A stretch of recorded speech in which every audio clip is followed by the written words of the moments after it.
Halo, balik lagi. Kali ini kita akan membahas tentang yang namanya Network Quality of Service. Pertanyaannya adalah, kenapa kita butuh QoS? Kita butuh QoS in a nutshell karena kita punya yang namanya lack of bandwidth. Nah, supaya kita nggak bandwidth-nya banyak, bagaimana? Solusinya adalah upgrade bandwidth. Masalahnya adalah belum tentu semua organisasi bisa upgrade yang namanya bandwidth. Makanya kita butuh quality of service. Nah, inti dari QoS adalah bagaimana caranya sebuah network bisa memfilter mana traffic yang harus didahulukan, mana traffic yang dikebelakangkan. Pertanyaannya adalah how? Oke, let's start. Sistem dalam router atau sistem dalam switch, sistem dalam network itu semuanya pakai konsep FIFO. First in, first out. Yang pertama kali masuk, dia yang pertama kali diproses. Nah, beda sama komputer. Komputer itu pakai last in, first out. Yang terakhir kali masuk itu yang pertama kali diproses. Contohnya apa? Kita buka program Word, program PowerPoint, program Excel. Ya, Excel yang terakhir kali itulah yang akan muncul di hadapan kita, itu yang akan kita kerjakan dahulu. Beda ya. Nah, supaya nggak FIFO, berarti kita perlu yang namanya traffic management. Berarti kita harus kenal dulu tipe-tipe traffic yang ada. Oke, jadi ada 3 tipe traffic utama. Yang pertama, voice, video, dan yang ketiga adalah data. Voice, karakteristiknya adalah dia low bandwidth. Nggak perlu banyak bandwidth, nggak ada masalah. Cuman dia harus stabil, ya, dan tidak boleh drop. Stabilin dalam artian delay-nya masih kita bilang tolerable, ya, delay tolerable sekitar kurang dari 400 milisecond. Kalau di ITUT, ya, besarnya itu rekomendasinya adalah 150 milisecond, ya. Ini rekomendasi dari ITUT untuk voice. Sedangkan video, ya, itu bandwidth intensif, ya, intensif. Plus dia juga punya karakteristik yang sama dengan voice, ya, nggak boleh ada delay yang signifikan dan juga nggak boleh ada drop. Nah, tergantung videonya, semakin gede kualitasnya 4K atau 1080p butuh bandwidth yang sangat besar. Ya. Sedangkan data itu bisa variabel, ya, karena dia bisa pakai TCP, bisa pakai UDP. Intinya adalah you will get there eventually. Jadi pasti nyampe lah gitu, tapi entah kapan gitu. Kalau ada bandwidth saya antar, kalau enggak ya enggak, nanti belakang. QoS itu ada beberapa model, ya. Yang pertama adalah best effort. Ini no QoS, ya, nggak pakai QoS. Ya udah, ya FIFO sebenarnya ini. Ya. InServe ini pakai metode reservation protocol. Kayak kita di pesawat atau di bandara itu, kalau pesawat mau landai itu atau mau terbang gitu kan, itu di-clear semua supaya dia bisa mendarat atau terbang dengan mulus. Nah, itu RSVP. Ya. Contohnya kalau di network, begitu semuanya atau begitu ada traffic yang masuk, ya, karakteristiknya RSVP, maka di semua yang ada di router-router tersebut harus clear semuanya khusus untuk traffic yang VIP ini. Tapi karakteristiknya nanti nggak scalable gitu kan. Karena kita punya beberapa tipe traffic, belum lagi ada aplikasi-aplikasi yang harus dijalankan dahulu dibandingkan aplikasi yang lain. Nah, kita butuh yang namanya differentiate service, yang ini adalah integrated service. Differentiate service, setiap node ini beda-beda. PR-nya adalah capek ngonfig satu-satu. Ya, kalau ada SDN, ya, software defined network, mungkin lebih mudah sih. Tapi kita nggak main ke sana dulu, nggak bahas teori tentang software defined network. Kita bahas tentang QoS konsep dulu. Oke, apa tools-tools yang dipakai untuk setting QoS pada jaringan? Pertama adalah yang namanya klasifikasi. Ya, kita pengen supaya data yang masuk dibikinkan kotak-kotak.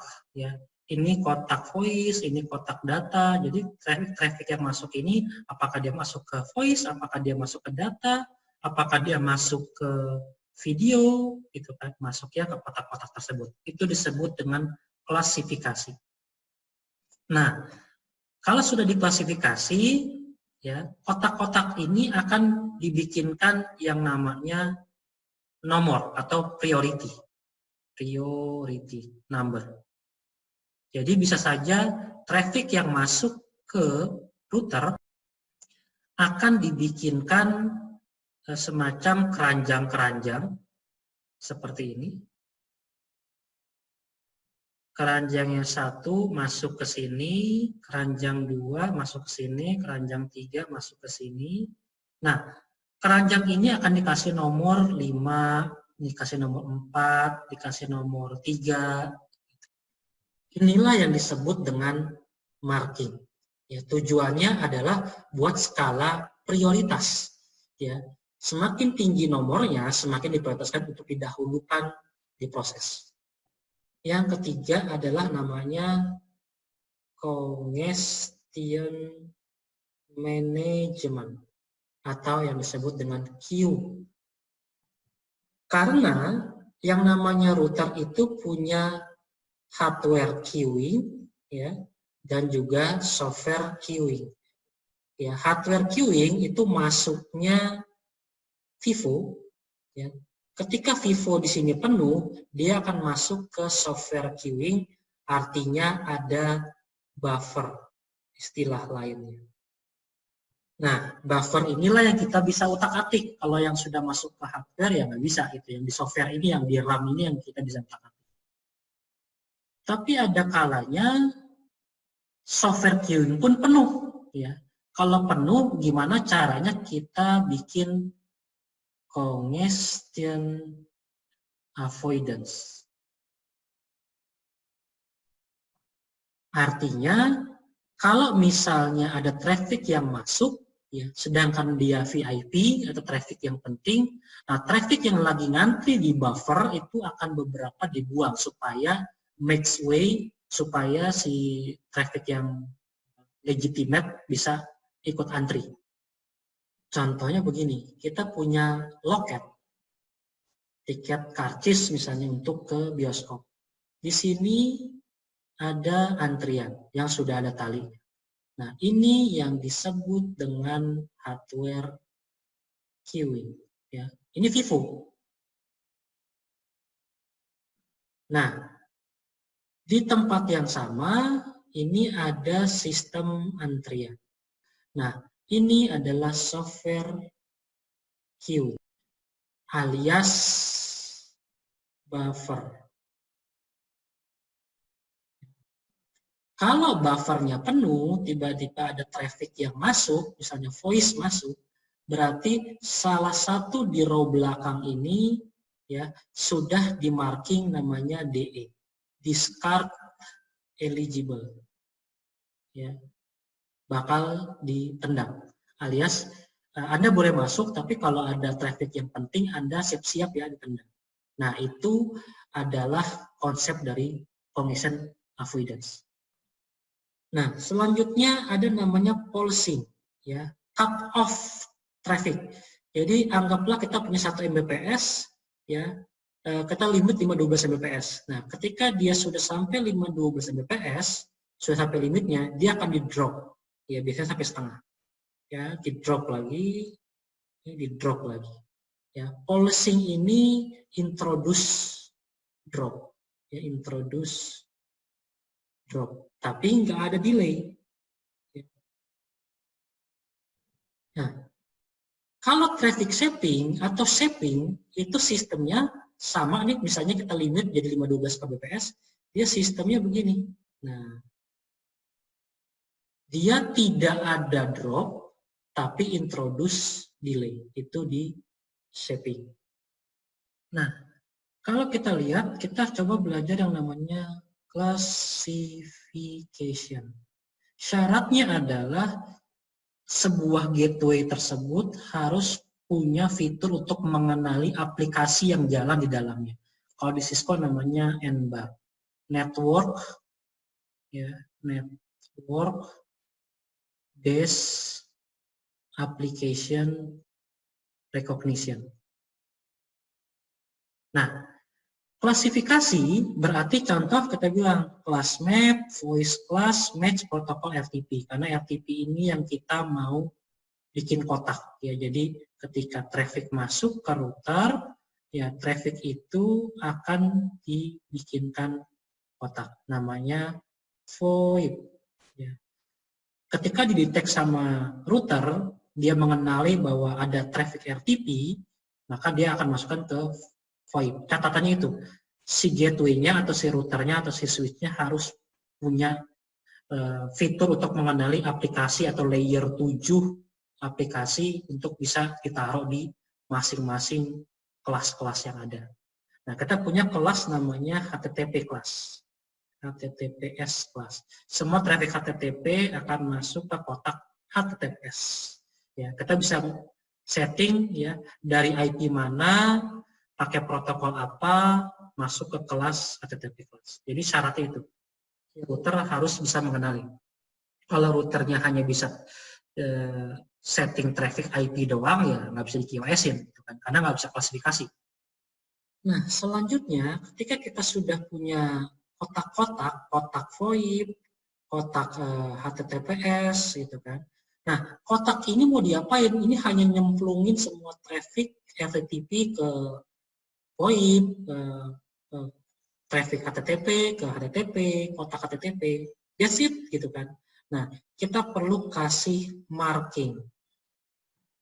Marking itu gunanya buat apa? Gunanya adalah tadi, kalau HTTP, kotak HTTP kita kasih angka 5 misalnya, kotak VoIP kita kasih angka 4, maka yang paling tinggi nilainya itu yang akan diprioritaskan. Nah, kalau kita lihat, marking itu gimana? Contohnya, policy map, marking paket, kita mau marking nih, VoIP class. Ya. Kita bilang set precedence. Nah, precedence itu ada dari 0, 1, 2, 3, 4, 5, 6, 7. Semakin tinggi nilainya, semakin diprioritaskan. Nah, kenapa saya garis ya 7 dan 6? 7 itu network, 6 itu internet work. Kalau bisa, traffic kita nggak menyentuh 7 atau 6. Contoh, kita bilang voice over IP. Ya, IP protokolnya dulu harus jalan, baru voice-nya harus jalan. Makanya VoIP biasanya ditaruh di nomor 5, VoIP aplikasi. Jadi, fitur-fitur atau teknologi-teknologi IP, gitu kan, OSPF, BGP, dan lain-lain yang masuk ke nomor 7 sama nomor 6. Jangan diutak-atik nih. Nah, yang sisanya bisa kita utak-atik. Ya. Ya, dari nomor 5 ini biasanya adalah critical aplikasi yang nggak boleh ada delay sama sekali. Nomor 4 itu yang important aplikasi atau yang biasanya disebut dengan flash override, gitu kan. Nah, nomor 3 itu flash, ya important, cuman di bawahnya nomor 4. Nah, nomor 2 itu yang immediate aplikasi lah ya, yang butuh immediate, ya, yang butuh ditransfer gitu kan. Tapi nggak lemot-lemot amat gitu. Kalau bisa dianterin duluan, diprioritaskan. Gitu kan. Nah, nomor 1 itu yang ada prioritas dikasih bandwidth nih, kalau bisa dikasih bandwidth. Gitu kan. Nomor 0 ini biasanya kita bilang rutin, ya. Atau kita bilang yang nggak dapat ini masuknya ke 0 semua, biasanya disebut dengan scavenger class. Kalau ada bandwidth saya kasih, kalau nggak ada ya nunggu gitu. Nah, marking ini sebenarnya cukup fleksibel sebenarnya. Kalau kita punya network ya, ini LAN kita bisa taruh marking ini di ISP atau di kita. Ya. Kalau ada traffic masuk misalnya, kita kasih kotak misalnya void, kotaknya kita kasih marking di kita 5 misalnya. Masuk ke ISP, nah ISP tinggal bikin policy-nya. Tinggal bikin policy for IP precedence 5 gitu kan. Udah. Atau kita bisa bikin void terus kita kasih marking, ya. Markingnya ini nanti pas ketika mau keluar kita kasih policy di kita.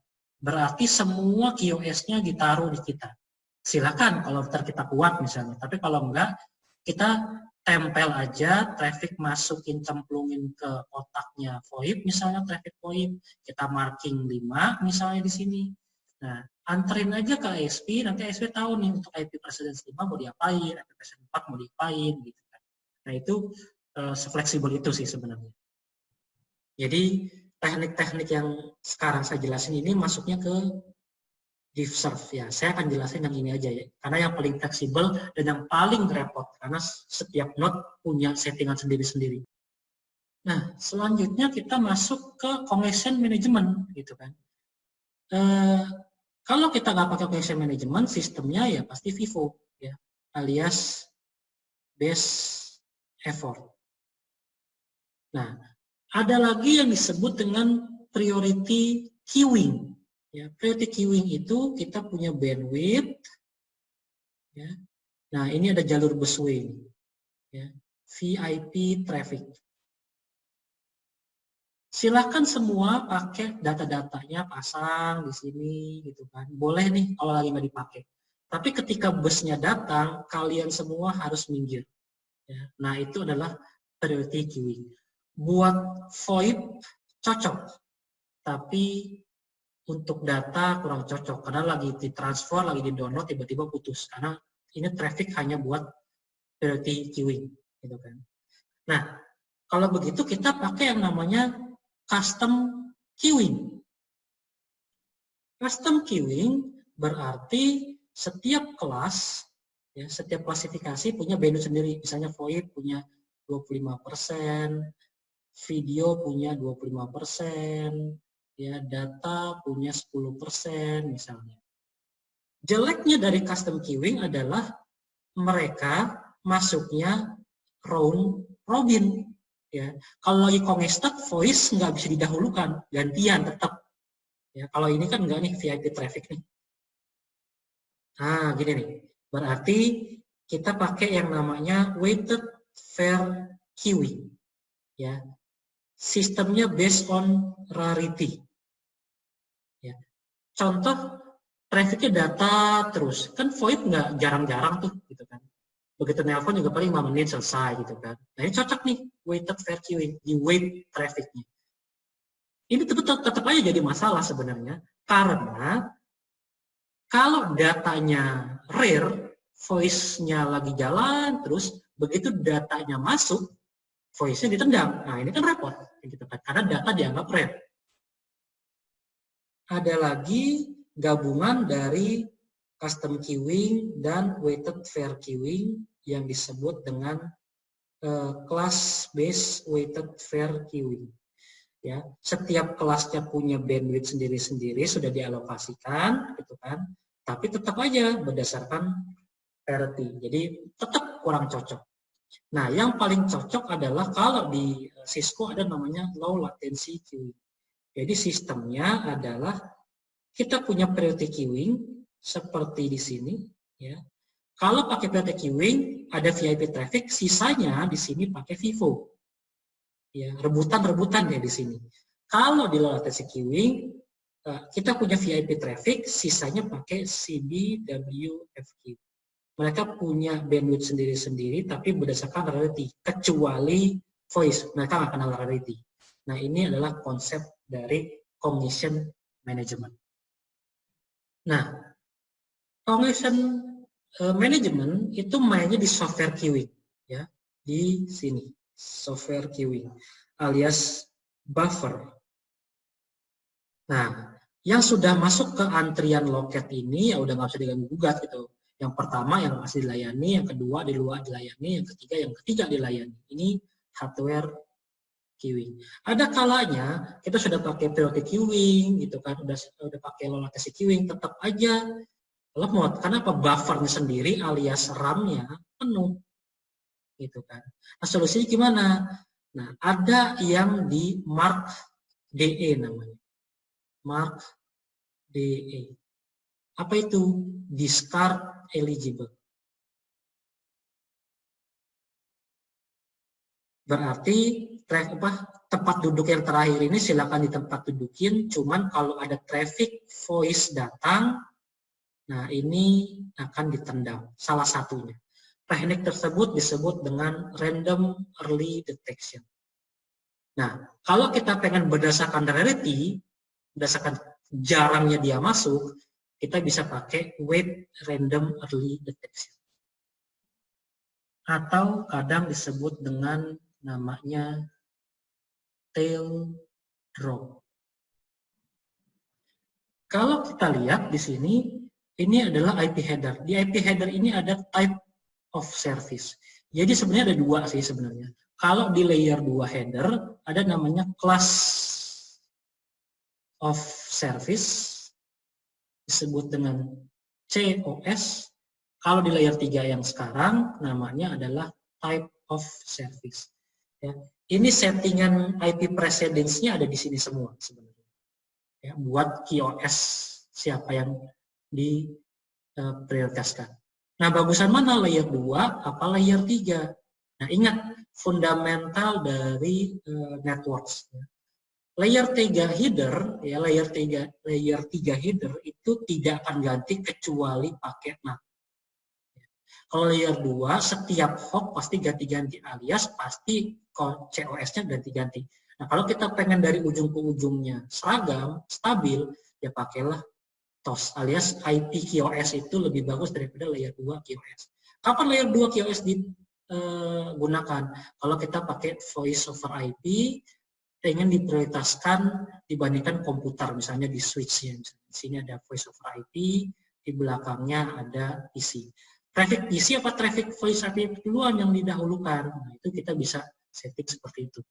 Ya, cuma sampai situ aja gitu.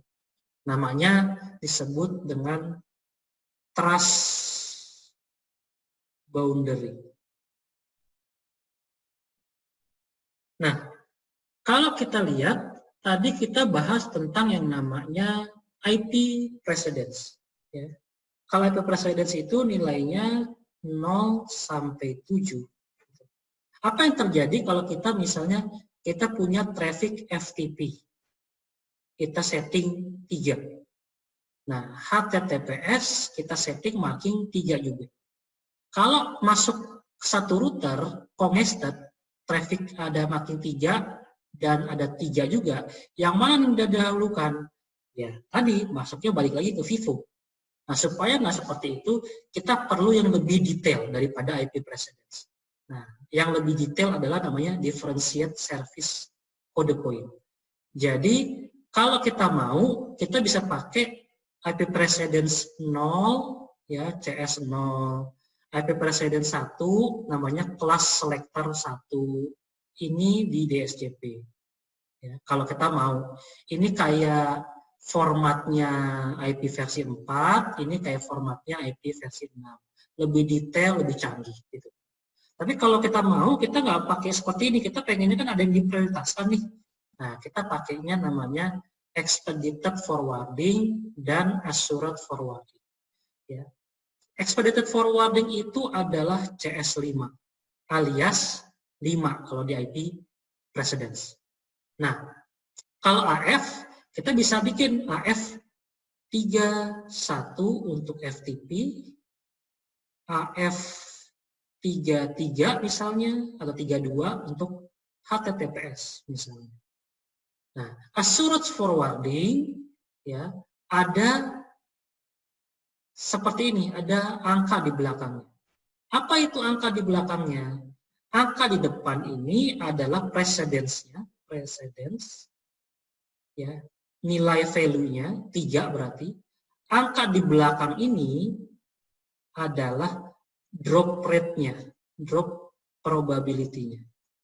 Alias semakin tinggi angka di depan, semakin didahulukan, semakin tinggi angka di belakang, semakin bakal di-drop. Jadi AF31 sama AF33 menang mana?